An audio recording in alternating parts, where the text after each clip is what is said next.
There are 4,218 PS2 games, and I'm beating every one of them. I've got to own the game because I'm playing everything on the original hardware, but I've beefed it up with a RetroTink 5X, some component cables, and more to come soon. Can I do this before I die of old age? I hope so. Barbie and the 12 Dancing Princesses was developed by Blue Monkey Studios and released in the US November of 2006. Originally a feature-length kids movie, it was adapted for handhelds, the PS2, and PC. No version of the game has a Metacritic score, and the user reviews are skewed for the sake of comedy. Even the Game FAQ's board contains some interesting posts that are confusing, to say the least. Can I beat this harrowing Barbie adventure? It's time for another kids game, and that's just the way it's going to be. We're going to be having to play a lot of kids games that are fairly boring, and that's okay. Some kids games are going to be fun, interesting to play, interesting to see what they do, and this one is kind of interesting because it began as a movie. As I said in the beginning of the video, it was a movie that was like a full feature-length kids movie, and they tried to shove it into a PS2 game as well as like a Game Boy Advance and stuff. I think it was on DS as well, and I don't think it was necessarily done very well because the speed at which they tell the story and the cutscenes are a little confusing, and only now, after looking back at it and then looking online for the actual plot of the movie, do I understand what was going on. So let me do the plot first, since it's very brief. Well, kind of brief. There's just a lot going on in it, but there's very brief, and there's very few times anything happens during the game, except for the beginning and the end. The story is kind of weird, so let's go ahead and go over it real quick. So, the king, who is the father to the 12 dancing princesses, one of which is Barbie, who plays Genevieve, even though she's Barbie, they all don't have proper hobbies and don't seem proper, like they are supposed to be princesses. And for some reason, the king is worried that everyone else will judge them based on that. So he wants them to have more structure, and I don't understand what that means because they all have pretty normal hobbies like dancing and chess. Like, okay, man, whatever. So he invites his cousin, who is this like evil person, I guess, Rowena. I mean, she's got to have some evil. She comes over to help them get more structure, but instead she literally takes all of that stuff away from them, and they're not allowed to do crap. So they find a secret realm where you can go and dance the day and night away for 3 days or whatever. She has some prophecy or some like story legend, and they find it, and so they go dancing. Rowena realizes that they did this, and so she goes to destroy the portal into this dancing realm. When she does, they actually get trapped in there, and Rowena decides to poison her cousin, the king, and take over as queen. So now all the princesses have to figure a way out, both out of the dancing realm, which the portal has been destroyed, and also heal their father.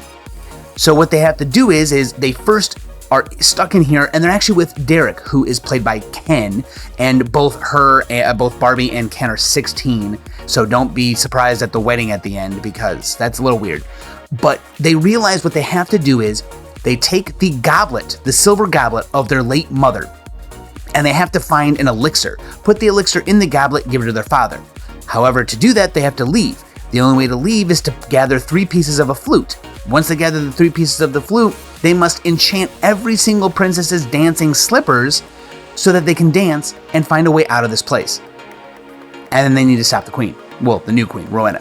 That's it. That's the story. Now, obviously, played out in a movie, that might make more sense, but it is so short and so quick here, it's not clear that that's what this is. They kind of expect you to see the movie already, because the very first thing that happens is it shows Rowena's henchman, guard dude, the one guy who is also bad, he's breaking the portal, and they get stuck in there. That's the first thing we learn. It's kind of ambiguous why their father is sick, that we don't know that Rowena went and got poisoned to poison him, and what she did, and it's just kind of weird. So that's the story of Barbie. As you begin the game, it is fairly simple. There are small platforming sections, and there are mini games. You have to save all 12 princesses from these mini games, and before you do that, you must gather the 3 pieces of the flute, which are just obtained by doing 3 mini games before you get to the little hub world. If you can imagine, for a kids game, these mini games are fairly simple, and they're a little difficult because of the controls, but overall they aren't difficult. You just need to reveal the 3 pieces of the flute by playing these 3 mini games, one of which is this one, the little cat bouncing the apple, which for some reason reminds me of Earthworm Jim bouncing the puppies on the little pillow, which is It's a little different than this one, but once you reveal the flute behind some of these leaves, you knock it down and you get the piece of flute. We have the flute now after all 3 pieces and doing all 3 minigames. Now we must go to a small hub area where there are 4 doors, and behind each 4 doors there are 3 different directions to go. It's not very obvious right at first, but once you go in there, you must collect the 3 keys: silver, bronze, and gold. And once you go through each of the doors, you do some platforming, and at the end, you do a mini game where you then save one of your 12 sisters, or 11 sisters. You're the 12th sister. So you go through each of these small areas, and every time you beat one, you come back to the main hub area. Now, as I said, when you come back, you're supposed to go back into the same door. The game guides you very clearly through a sparkling door. Once you find the door you're supposed to go through, you must go through it all 3 times and find each 3 areas and save each 3 sisters to then move on. So it's not hard to figure out, but it is weird that they send you all the way back to the hub world when they still want you to walk over here and go through the correct door and find another area inside to save your sister. Now, part of that might be because there are characters out here, like this golden dude who is helping them, and Derek is out here, as well as every time you save a sister, they're in one of these little archways. So you can see who you saved, you can talk to them. I'm not really sure what they say or do because I very much quickly skipped it. But they're all out here, so you're supposed to go see the sister you saved and see that you saved her and that she's safe out here. During this time, you'll collect gems, which apparently only really affect the fireworks at the end of the game. I'm not sure how that is, but there's no reason to collect them otherwise. I mean, other than saying you beat the game, maybe 100% in the game. But if you look at the top right, you see where the keys you collect are. The little red and pink lines that are outlining the key make it look like it's rusty or blood covered for some reason. I don't know why I thought that the first time I saw it, but it definitely felt like it. There is very little to interact with here. There are platforms everywhere once you start going into the direction that you need to go to save your sister. Each area you go into is fairly simplistic. There are ways to die or restart. We didn't count them as deaths because Barbie doesn't die. She only gets sent back. So if you touch these moving barricades, then it hurts you. I mean, if you touch them, no matter which direction they're moving, doesn't matter if they're gonna squish you or not. It could be moving away from you and it just sends you back. And if you touch any of the moving topiary animal, sculpture things, then you get sent back as well. But that's it. It's very simple. You run forward until you get to the very end of that area, and there isn't really that much to deviate from. Once you go through a door, it's very straightforward where you need to go. The puzzles and little platforming sections are very easy. She is kind of hard to control though, and because you can die going into the water or over platforms, it's kind of easy sometimes to just fall off a platform that's moving because she has this kind of weird momentum-based movement where she needs a little bit of a startup animation, kind of like Mario, except that when Mario moves and jumps, it is very easy to understand. Hers just feels stiff and slidey sometimes. I do not like it. Here's one of the many mini games. You just select different bushes around the area and reveal animals. So you need to reveal the monkey and a bird or something that are friends who squawk and make noises the entire time you're friggin' playing. There's no reason to look specifically for each one. Just go to each bush and hit the X button. Hit cross, hit X, whatever you want to call it, and they'll all come out, and then eventually the screen will just move to the next area. You'll find your sister here, and then you get this tiny little mini game that's not actually, you can't lose. The whole idea is that each of the sisters has different things that they do, either dancing or fireworks or something like that, and you just pick from kind of this list of different dance moves or fireworks, and it doesn't matter what you pick. It's all supposed to just be fun for, a kid who's playing this to see. Once you pick all of them, she does the dance, she does the fireworks, whatever it is, and you watch it for a moment, and then when it's done, it's done. You've got one of your sisters, and then you've got her dancing slippers.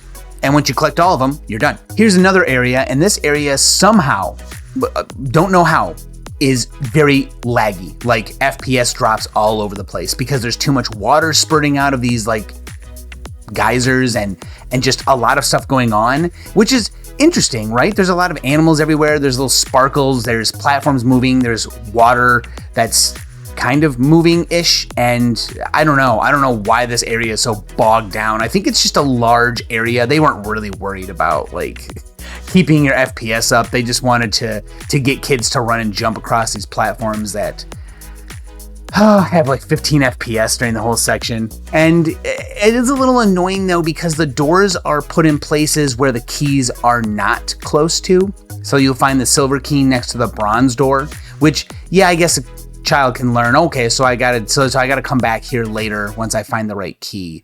But there's a lot of unnecessary backtracking through that initial portion of the level before you get to the door. I don't know. I don't know how this would be that fun for a child, you know, like there's some things that you could have a child learn when you're playing your game, and there's not like a lesson here. There's not like, you know, they're not getting better at math. They might be getting better at hand-eye coordination if the game actually allowed you to platform normally, maybe, but this one just has some weird platforming issues. I don't know. I wouldn't have my kid play it because they'd probably not find it that fun. At the very end, you are the last dancing princess, and so you do the last dance in the last little mini game, and that's it. There's not like a big fanfare for anything you're doing. It's just you come out of the realm that you were in, you guys find a way out, you have the elixir, you have the flute, you have all your dancing shoes, and when you come out, his cousin, your dad's cousin, Rowena, is trying to cast a spell on all of us that makes us dance forever. She's going to literally make us dance forever. I don't know if that means that we're going to live forever and dance forever, or just dance until we die. I'm not sure, but that's a pretty hefty price. And as you can see in the background, she's got her guard, discount Wolverine. And he's going to get caught in this too. But Rowena tries to cast a spell on us, and we block it and send it back her way. And then they are stuck dancing for eternity. And they just leave. Dancing. I don't know why that's the case, but we then go to our father and we give him the elixir and he's fine, and that's cool. But that's it. That's all that happens. No big crazy thing. It's more just, a kid's game with the catalyst being Barbie. Although she's not called Barbie by any means here. It's like literally Barbie in title. She doesn't act like Barbie or do anything. It's not like clear.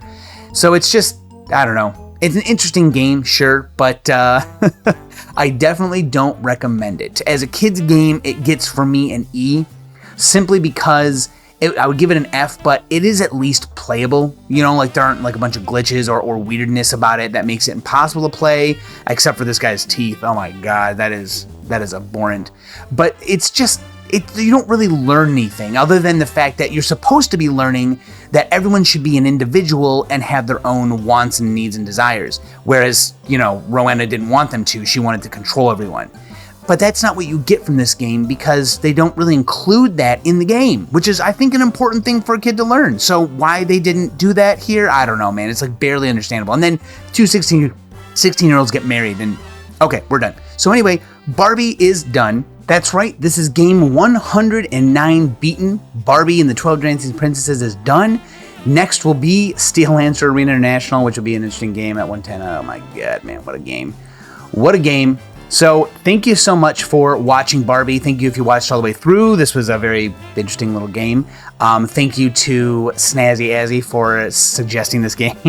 And I'm glad that I got to play it. It was about time we got to play another kid's game and see how it is. Thank you anyone who has donated or been a member on the channel. You guys are making this all possible. Thank you so much. There have been many of you. There's many new ones and all over the place, man. We have so many donations, we have over 130 games now deep into the requests, and it's going to be a 2-3 year journey through all of these requests. So eventually we'll get to them, but if you would like to make a request, you become a member or donate any amount of money, you can choose a game and I'll put it on the list, and it will absolutely be played in that order, the next game that gets chosen. So, and thank you to everyone who was in the stream. This was a lot of fun. It was a lot of fun talking. Like this is one of those games where you can talk a lot more than play and like focus. So I was able to chat with everyone and stream a lot more, which is a lot of fun.